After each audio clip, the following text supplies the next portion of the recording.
Elizabeth had been a good deal disappointed in not finding a letter from Jane on their first arrival at Lambton, and this disappointment had been renewed on each of the mornings that had now been spent there.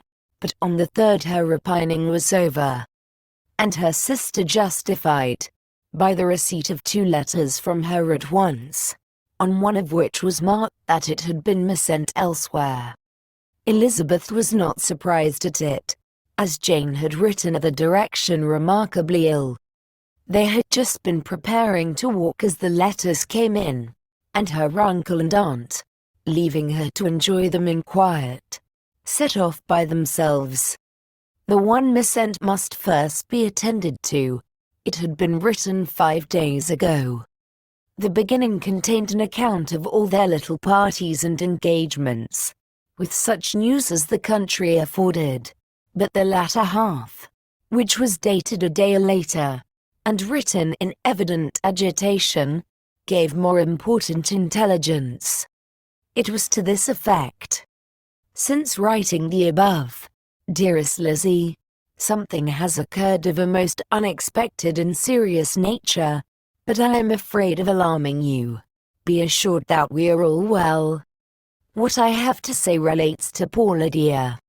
An express came at 12 last night, just as we were all gone to bed, from Colonel Forster, to inform us that she was gone off to Scotland with one of his officers, to own the truth, with Wickham. Imagine our surprise. To Kitty, however, it does not seem so wholly unexpected. I am very, very sorry. So imprudent a match on both sides. But I am willing to hope the best, and that his character has been misunderstood. Thoughtless and indiscreet, I can easily believe him. But this step, and let us rejoice over it, marks nothing bad at heart. His choice is disinterested at least, for he must know my father can give her nothing. Our poor mother is sadly grieved. My father bears it better. How thankful am I that we never let them know what has been said against him. We must forget it ourselves. They were off Saturday night about 12, as is conjectured, but were not missed till yesterday morning at 8. The express was sent off directly. My dear Lizzie, they must have passed within 10 miles of us. Colonel Forster gives us reason to expect him here soon. Lydia left a few lines for his wife, informing her of their intention. I must conclude, for I cannot be long from my poor mother.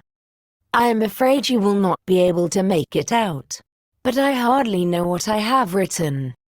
Without allowing herself time for consideration, and scarcely knowing what she felt, Elizabeth on finishing this letter instantly seized the other, and opening it with the utmost impatience, read as follows. It had been written a day later than the conclusion of the first. By this time, my dearest sister, you have received my hurried letter. I wish this may be more intelligible, but though not confined for time, my head is so bewildered that I cannot answer for being coherent. Dearest Lizzie, I hardly know what I would write, but I have bad news for you, and it cannot be delayed. Imprudent as the marriage between Mr. Wickham and our poor Lydia would be, we are now anxious to be assured it has taken place, for there is but too much reason to fear they are not gone to Scotland. Colonel Forster came yesterday, having left Brighton the day before, not many hours after the express. Though Lydia's short letter to Mrs. F gave them to understand that they were going to Gretna Green, something was dropped by Denny expressing his belief that W never intended to go there, or to marry Lydia at all, which was repeated to Colonel F, who, instantly taking the alarm, set off from B intending to trace their route. He did trace them easily to Clapham, but no further, for on entering that place, they removed into a hackney coach, and dismissed the chaise that brought them from Epsom. All that is known after this is that they were seen to continue the London road. I know not what to think. After making every possible inquiry on that side London, Colonel F came on into Hertfordshire, anxiously renewing them at all the turnpikes, and at the inns in Barnet and Hatfield. But without any success. No such people had been seen to pass through. With the kindest concern he came on to Longbourn, and broke his apprehensions to us in a manner most creditable to his heart. I am sincerely grieved for him and Mrs. F., but no one can throw any blame on them. Our distress, my dear Lizzie, is very great. My father and mother believe the worst, but I cannot think so ill of him. Many circumstances might make it more eligible for them to be married privately in town than to pursue their first plan, and even if he could form such a design against a young woman of Lydia's connections, which is not likely, can I suppose her so lost to everything? Impossible. I grieve to find, however, that Colonel F is not disposed to depend upon their marriage. He shook his head when I expressed my hopes, and said he feared W was not a man to be trusted. My poor mother is really ill, and keeps her room. Could she exert herself, it would be better, but this is not to be expected. And as to my father, I never in my life saw him so affected. Poor Kitty has anger for having concealed their attachment, but as it was a matter of confidence, one cannot wonder.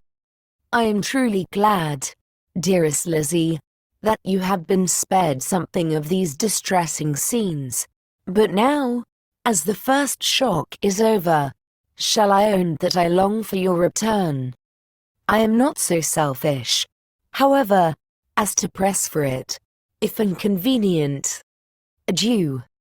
I take up my pen again to do what I have just told you I would not, but circumstances are such that I cannot help earnestly begging you all to come here as soon as possible.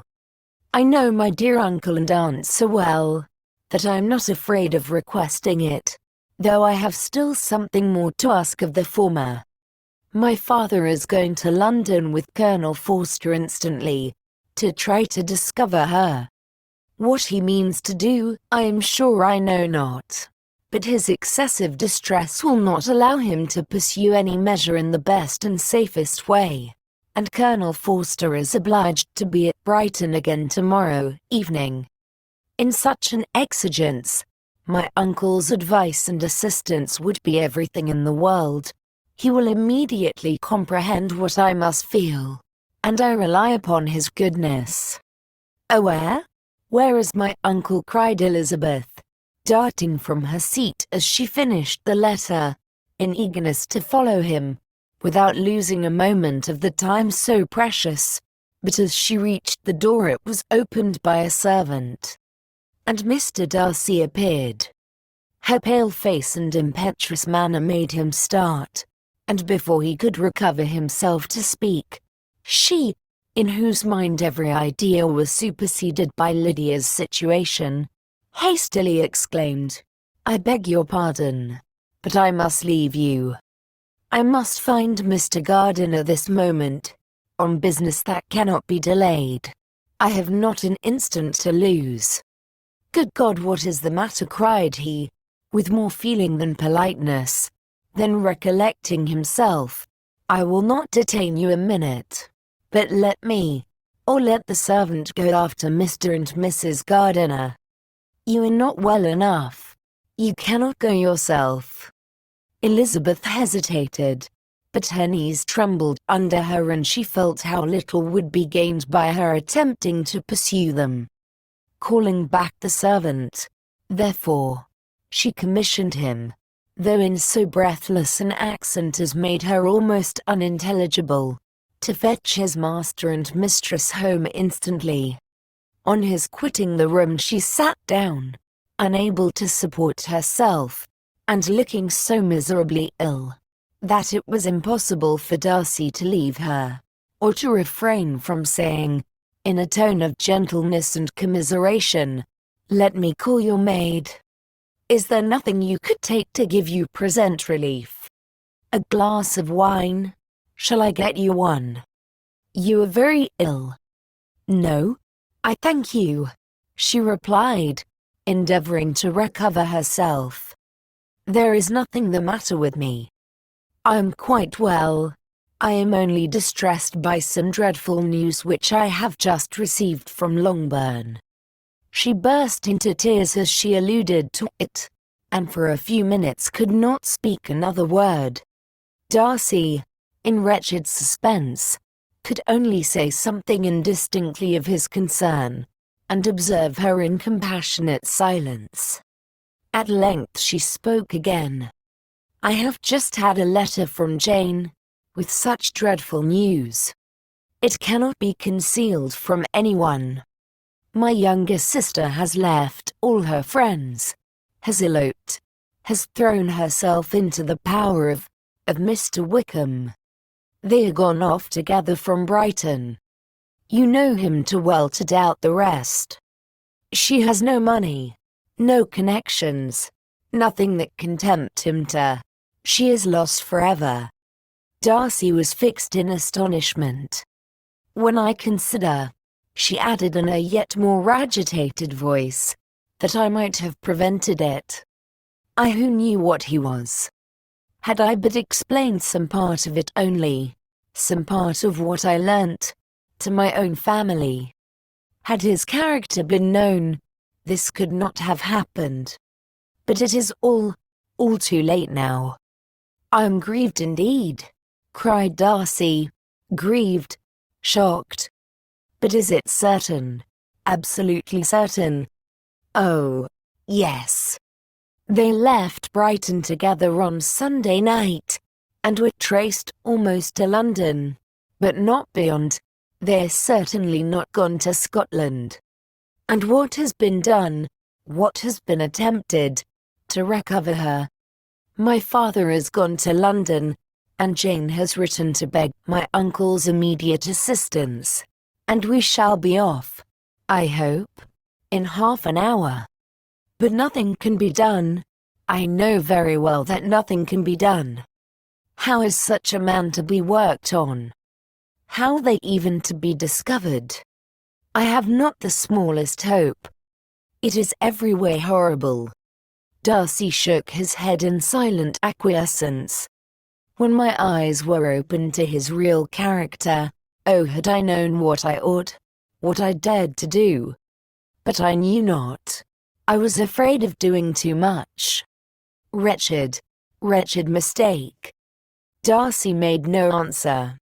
He seemed scarcely to hear her, and was walking up and down the room in earnest meditation, his brow contracted, his air gloomy.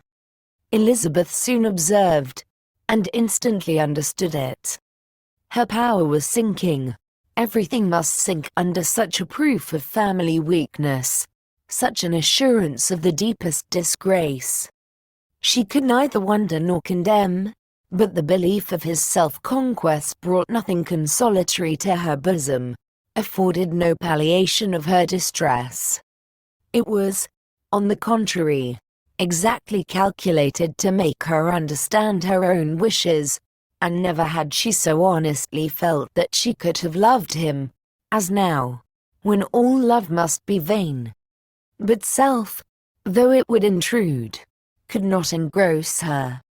Lydia, the humiliation, the misery she was bringing on them all, soon swallowed up every private care, and covering her face with her handkerchief, Elizabeth was soon lost to everything else, and, after a pause of several minutes, was only recalled to a sense of her situation by the voice of her companion, who, in a manner which, though it spoke compassion, spoke likewise restraint, said, "I am afraid you have been long desiring my absence. Nor have I anything to plead in excuse of my stay, but real, though unavailing concern. Would to heaven that anything could be either said or done on my part that might offer consolation to such distress. But I will not torment you with vain wishes, which may seem purposely to ask for your thanks. This unfortunate affair will, I fear, prevent my sister's having the pleasure of seeing you at Pemberley today. Oh, yes. Be so kind as to apologize for us to Miss Darcy. Say that urgent business calls us home immediately. Conceal the unhappy truth as long as it is possible. I know it cannot be long. He readily assured her of his secrecy, again expressed his sorrow for her distress, wished at a happier conclusion than there was at present reason to hope, and leaving his compliments for her relations, with only one serious, parting look, went away.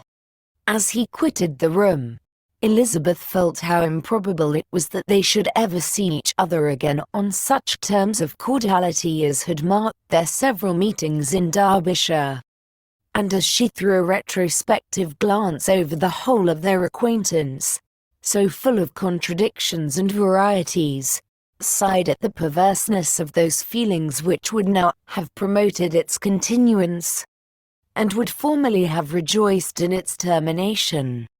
If gratitude and esteem are good foundations of affection, Elizabeth's change of sentiment will be neither improbable nor faulty. But if otherwise, if regard springing from such sources is unreasonable or unnatural, in comparison of what is so often described as arising on a first interview with its object, and even before two words have been exchanged, nothing can be said in her defense, except that she had given somewhat of a trial to the latter method in her partiality for Wickham, and that its ill success might, perhaps, authorize her to seek the other less interesting mode of attachment. Be that as it may, she saw him go with regret, and in this early example of what Lydia's infamy must produce, found additional anguish as she reflected on that wretched business. Never, since reading Jane's second letter, had she entertained a hope of Wickham's meaning to marry her.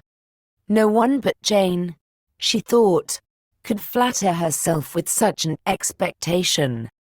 Surprise was the least of her feelings on this development. While the contents of the first letter remained in her mind, she was all surprise, all astonishment that Wickham should marry a girl whom it was impossible he could marry for money. And how Lydia could ever have attached him had appeared incomprehensible. But now it was all too natural. For such an attachment as this she might have sufficient charms, and though she did not suppose Lydia to be deliberately engaging in an elopement without the intention of marriage, she had no difficulty in believing that neither her virtue nor her understanding would preserve her from falling an easy prey. She had never perceived, while the regiment was in Hertfordshire, that Lydia had any partiality for him, but she was convinced that Lydia wanted only encouragement to attach herself to anybody. Sometimes one officer, sometimes another, had been her favorite, as their attentions raised them in her opinion. Her affections had continually been fluctuating but never without an object. The mischief of neglect and mistaken indulgence towards such a girl, oh how acutely did she now feel it!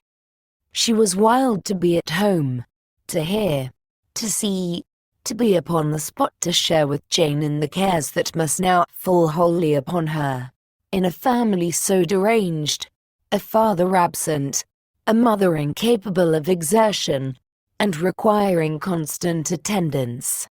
And though almost persuaded that nothing could be done for Lydia, her uncle's interference seemed of the utmost importance. Until he entered the room her impatience was severe. Mr. and Mrs. Gardiner had hurried back in alarm, supposing by the servant's account that their niece was taken suddenly ill, but satisfying them instantly on that head, she eagerly communicated the cause of the summons. reading the 2 letters aloud, and dwelling on the postscript of the last with trembling energy. Though Lydia had never been a favorite with them, Mr. and Mrs. Gardiner could not but be deeply afflicted.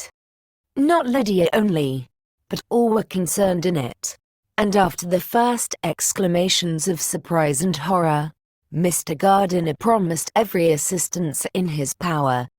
Elizabeth, though expecting no less, thanked him with tears of gratitude, and all 3 being actuated by one spirit, everything relating to their journey was speedily settled.